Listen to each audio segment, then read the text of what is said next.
tiang-tiang pundi pada mriki mondok si Indramayu mriki, sing Jakarta mriki, sing Lampung mriki, sing Kalimantan mriki. Pengen dulu apa nih? Pengen dulu cahaya. Bayar boten? Bayar ongkos agen boten? Agen. Tapi wong tua biaya apa? Bocah atau misalnya orang tua bagian mereka pergi ke sini untuk mencari cahaya. Barang pulang ke ini ngawas boten? Bayar boten ngawasnya? Kalau mulai boten nah, berarti pulang apa coba? Isi boten yang sakit. Masya Allah. Wong sing ado dulu cahaya karena ini wonten ilmu. Ternyata pulang kantor lebete ilmu mulai boten dulu. Luwih seneng apa? Luwih seneng dagang, luwih seneng macul, luwih seneng. Masya Allah. Ya macul dagang itu wajib nggih. Tapi ngawasa sampun ditinggal karena wonten fasilitas yang anggap kula boten bayar paling ngawas niki. Bayar boten Bapak Ibu? Boten bayar nganggap kantun ngawas mawon mumpung kiai sepuh maksud pada jumeneng. Gimana? Kula mumpung masih wonten umur dulu petrok. Lamun kula sampeyan petrok niki kantun lampah mawon. Ngaos diniati ikhlas karena Allah, diniati alam cahaya ingkang Allah kutimbang kepada pesantren ini mungkin manfaat pakai kula sedang. Dados niku sebagai garis besar saking kula. Lan selanjutnya pembahasan mengenai fikih dari akad. Ini mengenai fikih ingkang sangat tepat dalam situasi sekarang. Fikih yang kangge kang badhe disampaikan semacam Ustaz Muhammad bin Abdullah semua.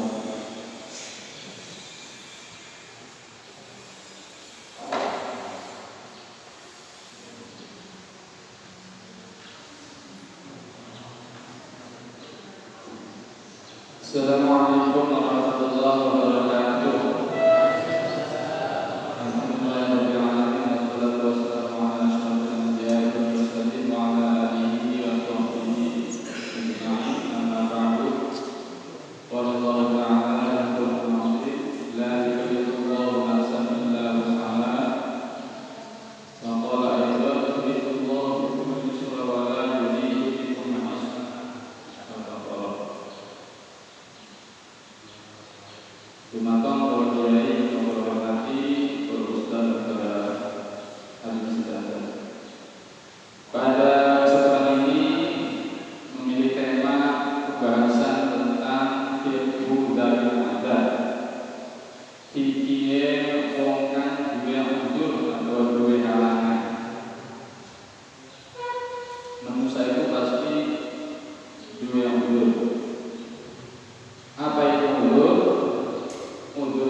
Ditambah muslim atau non muslim, itu udzur dalam syariat.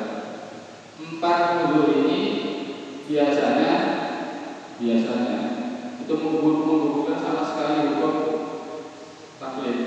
Contoh, sholat fardu hukumnya wajib, tapi bagi perempuan yang haid atau nifas bukan wajib malah jadi haram. Wong kang diwaras termasuk bocah cilik ya tidak wajib atau belum wajib sholat.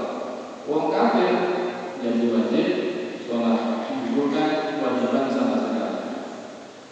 Ada juga udzur yang lain yang tidak menggugurkan.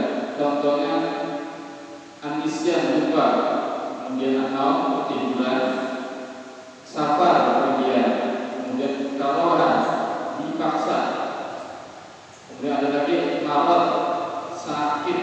Mungkin nanti kita fokus ke ini yang marad yang sakit. Kemudian ada lagi khauful halak, khawatir terjadi hal yang membahayakan, khauful halak. Ada lagi qaribun ahli Islam, dia baru masuk Islam. Ada lagi ba'in ulama, dia orang Islam tapi jauh dari kiai dari ulama, dan lain-lain. Udzur dalam menjalankan hukum Islam atau syariat itu berlaku di semua masalah. Masalah ibadah itu yang paling banyak udzurnya. Dalam masalah muamalah atau hubungan sesama manusia yang kedua. Yang ketiga dalam masalah munakahah atau nikah juga ada udzurnya. Dan terakhir dalam masalah jinayah atau hukum pidana Islam juga ada udzurnya. Halangan-halangannya mungkin menggugurkan kewajiban atau meringankan hukum. Kita fokus ke udzur dalam ibadah saja, karena ini yang paling penting untuk kita. Ibadah itu biasanya dimulai dengan masalah bersuci, ya. Bersuci, wudu, tayamum, mandi besar, kemudian mensucikan najis,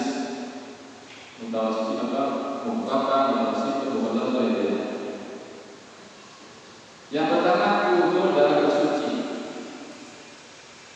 Contoh,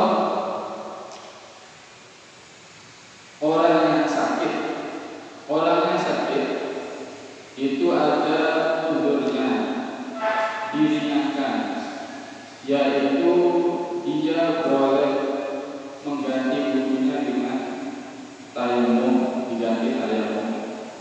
Tapi tentu dengan syarat. Syaratnya itu sakitnya yang memang membahayakan nyawa, atau kalau tidak membahayakan nyawa tapi menambah parah sakitnya sampai hilang nyawa tidak, tapi sakitnya tambah parah kalau dia menggunakan air.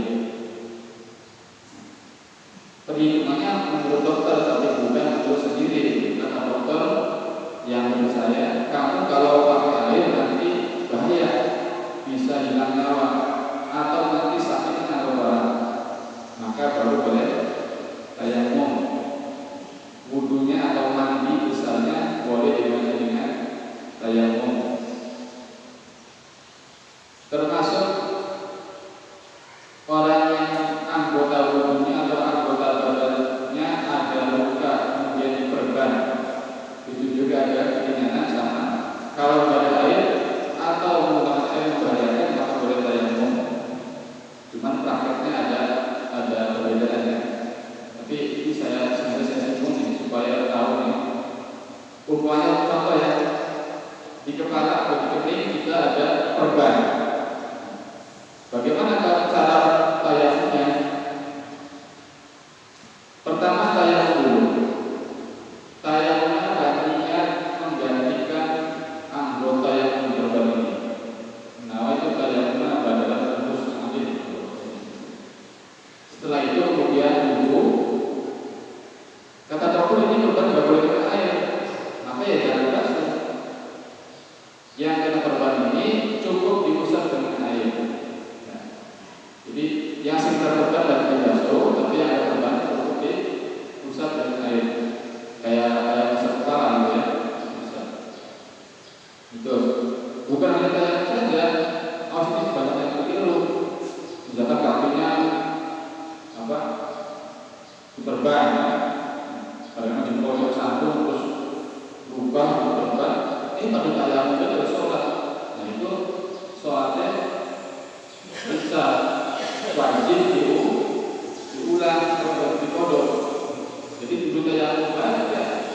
sini. Cuman pada waktu itu anggota kaki korban harus dibasuh. Jadi dokternya harus dibasuh boleh. Jadi oli yang dibasuh. Terus diusap balik. Tayamum terus wudhu, pada waktu wudhu anggota kaki korban diusap korbannya. Itu anak kata saya waktu kita taklid. Kemudian uzur berikutnya, wong kang beser atau wadon kang istihadah. Oh ini sih uzurnya bukan mengingatkan, cuma ada ketentuan lebih ya. Orang yang beser ya uzur juga kan. Wudhunya itu di Sabina ada di sampai pada harus mualah, terus setelah selesai wudhu harus langsung sholat, tidak boleh ditunda. Itu orang biasa. Termasuk perempuan yang istihadah bebersih, cebok, kemudian disupel, wudhu langsung sholat. Perempuan yang istihadah. Mungkin nanti ada tambahan dari keluarga yang bisa ditambahkan. Kemudian masalah bersuci juga ada wudhu lain selain sakit, yaitu ketika tidak menemukan air. Mungkin di daerah yang gersang karena pasir, atau ada air tapi airnya hanya cukup minum saja.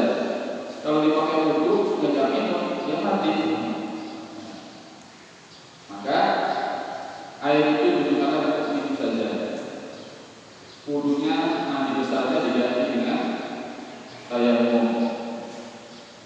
Itu jadi uzur dalam bersuci. Ada lagi uzur yang lain ketika tidak menemukan air dan tanah, dua-duanya tidak ada. Oh bisa, ya bisa. Contoh ketika kita di perjalanan di mobil, ya, mobilnya perjalanan jauh, tidak berhenti di terminal amblas, lewat tol bisa. Zuhur akhirnya waktu asar di Selayar, ya, jam 3 atau asar boro-boro di sholat di mobil, ya.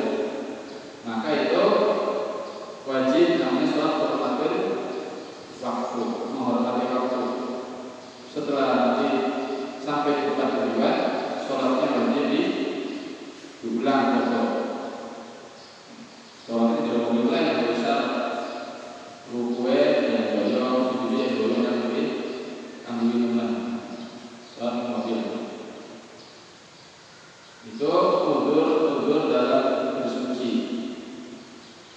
Berikutnya kita waktunya. Uzur dalam sholat, baik sholat sendiri, munfarid atau sholat berjamaah. Ini perempuan yang haid, nifas, atau orang gila yang berbalik, orang kafir tidak wajib sholat berjamaah. Bahkan perempuan yang haid, nifas haram sholat.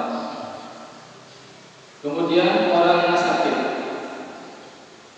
boleh sholat sambil duduk ketika tidak mampu berdiri, tidak mampu duduk juga sambil berbalik tidak bisa, maka dengan menggunakan menurut atau dengan menyimpan mata. Pokoknya selagi masih ada sholat, wajib sholat dengan semampunya. Duduk sakit. Orang yang sakit juga boleh jarak sholat dengan cara jamak takdim atau jamak takhir. Nah, ini ada di pertemuan. Boleh jamak takdim. Misalkan biasanya kalau zuhur panas tinggi, kalau asar membaik, maka jamak takhir boleh. Sebaliknya zuhur biasanya ada ketinggian, asar panas tinggi biasanya, maka boleh jamak takdim. Zuhur dan asar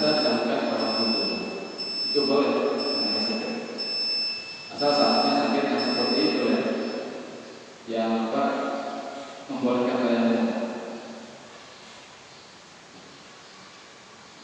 Kemudian orang sakit juga boleh meninggalkan atau tidak mengikuti sholat Jumat atau sholat berjamaah. Sakitnya itu sakitnya yang berat, yang sekiranya tidak mampu mengikuti berjamaah, misalkan panas tinggi atau panas perut atau di kakinya banyak luka atau apa, sekiranya tidak bisa ikut sholat berjamaah. Kemudian orangnya nggak sakit, tapi kalau berangkat berjamaah atau sholat Jumat ada yang ditakutkan atau dikhawatirkan, disebut khauful halak, di perjalanannya atau di masjidnya, di tempat berjamaah. Misalkan di perjalanannya ada hewan-hewan, ada rampok, ada preman yang suka berbuat jahat. Bahkan bukan hanya takut gangguan ancaman nyawa, termasuk juga kalau khawatir terhadap keselamatan atau kehormatan dirinya dan hartanya. Misalkan ada rampok, kalau di situ pasti dirampok nantinya. Itu juga jadi halangan sholat Jumat dan berjamaah. Ini diambil dari kitab Minhajul Qawaid karang Asy-Syaikh Muhammad.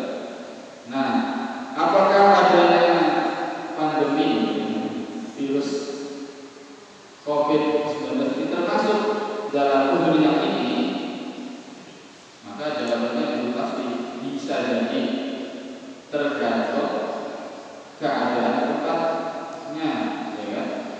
Kalau itu sudah zona merah atau di situ sudah ada PDP, pasien dalam pemantauan yang mungkin tidak dikarantina atau dikarantina tapi mengkhawatirkan, karena dia sudah keluar dari tempat karantinanya. Kita khawatir kalau berangkat ke masjid takut tertular karena itu sudah zona merah atau ada PDP. Mungkin itulah yang membolehkan menjadi uzur kita tidak ikut sholat Jumat. Kalau di zona yang hijau atau kuning mungkin ya masih wajib Jumat lah. Kita mesti hati-hati dan takutnya melanggar hukum. Tergantung keadaan tempatnya, zona merah atau zona hijau atau zona kuning.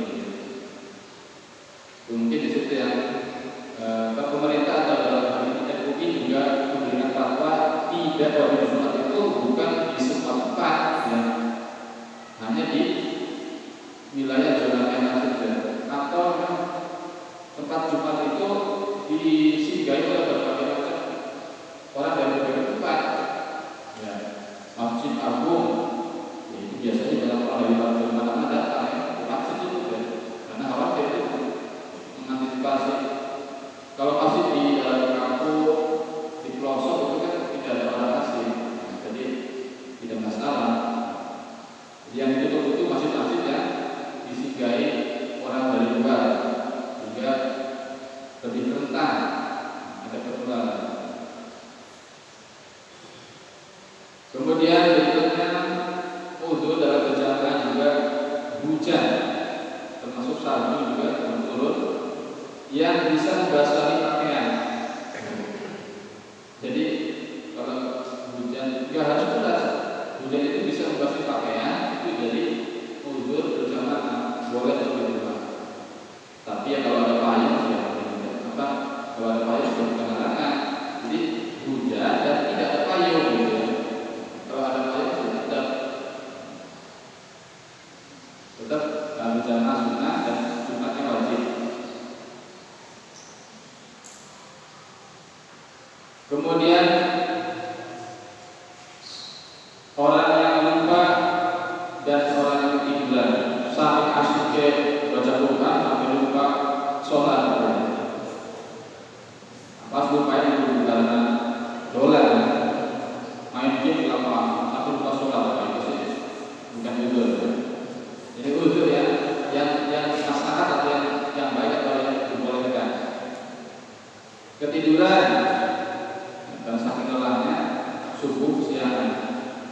itu uzur yang bolehkan mengkafirkan sholat dari waktunya. Artinya foto yang dimaaf gitu, tidak berdosa. Selanjutnya uzur safar kemudian. Orang yang bepergian atau musafir boleh tidak mengikuti sholat Jumat. Ya. Tapi ada syaratnya, diantaranya jaraknya harus jarak qashar ya, perjalanannya 90 km atau lebih. Kemudian mulai bepergiannya sebelum subuh, ya sebelum subuh. Kalau kita berangkat setelah subuh, tetap wajib Jumat. Berangkatnya sebelum waktu subuh. Kemudian orang yang bepergian juga diperbolehkan menjamak sholat dengan takbir dan takbir, sekaligus boleh qashar dengan syarat tertentu, yaitu jaraknya 90 km, kemudian bepergiannya bukan tujuan maksiat. Itu diantara syaratnya. Boleh jamak, menjamak dan qashar. Kemudian orang yang baru masuk Islam atau orang yang jauh dari ulama, jauh di sini bukan jauh antar kampung ya, tapi jauhnya jarak qashar. Umpamanya di lain juga coba tidak ada ulama di Islam sekali, ada di sana dibuang di Bantu di sana, tidak ada kiai sama sekali. Itu yang namanya jauh dari ulama. Kalau sekitar satu desa itu kita di satu desa nggak ada kiai, nggak ada ulama, maka ya cari di desa tetangganya ngaji di sana. Ini sekolah kiai banyak, ada berarti itu yang namanya jadul dari makhluk, bodoh yang menjadi makhluk itu adalah bodoh yang tidak mau ngaji. Kalau masih ngaji terus tapi masih bodoh, dimaaf. Kalau bodoh mau ngaji, tidak maaf. Orang yang baru masuk Islam atau yang jauh dari ulama itu jadi uzur dalam berbagai aktivitas ibadah yang belum dia ketahui. Contoh, dia misalnya kalau sholat itu boleh berat atau baca Fatihah masih tegak-tegak gitu ya, masih di kaluan. Dia bodoh atau karena jauh dari ulama dan atau bodoh Islam, itu dimaaf. Itulah uzur di dalam sholat.